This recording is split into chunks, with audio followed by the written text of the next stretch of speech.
નર્મદા પ્રતાપનગરમાં રાજ્યમંત્રી જિલ્લા પ્રભારી મંત્રી ઈશ્વરસિંહ પટેલની ઉપસ્થિતિમાં જનકલ્યાણ શિબિર યોજાઈ। કેન્દ્ર સરકારના સફળ 12 વર્ષ પૂર્ણ થવાના અવસરે યોજાયેલા કાર્યક્રમમાં મંત્રી ઈશ્વરસિંહ પટેલે જણાવ્યું હતું કે પીએમ મોદીના નેતૃત્વ હેઠળ છેલ્લા 12 વર્ષ દરમિયાન દેશના સર્વાંગી વિકાસ સાથે જનકલ્યાણને કેન્દ્ર સ્થાને રાખી અનેક યોજનાઓ અમલમાં મૂકવામાં આવી છે। સરકારની યોજનાઓના લાભો હવે નાગરિકોને ઘર આંગણે મળી રહ્યા છે। આ પ્રસંગે સાંસદ મનસુખ વસાવા અને ધારાસભ્ય ડોક્ટર દર્શનાબેન દેશમુખ પણ ઉપસ્થિત રહ્યા હતા।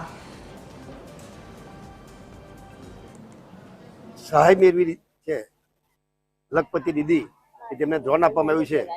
આવા અનેકવિધ આજે અહીંયાથી વિતરણ કરવામાં આવ્યું છે। ત્યારે જે યોજનાઓ છે યોજનાનો લાભો છેવાડાના વ્યક્તિ સુધી પહોંચે એ માટે આદરણીય પ્રધાનમંત્રી શ્રી અને આદરણીય મુખ્યમંત્રી જ્યારે કટિબદ્ધ છે ત્યારે આપણે પણ આપણી ફરજ સમજીને તમામ છેવાડાના લોકોને જે તે યોજનાના જે લાભાર્થીઓ છે ખરેખર લાભના હકદાર છે એવા લોકોને લાભ મળે એ માટે આ કાર્યક્રમ આજે કરવામાં આવ્યો છે।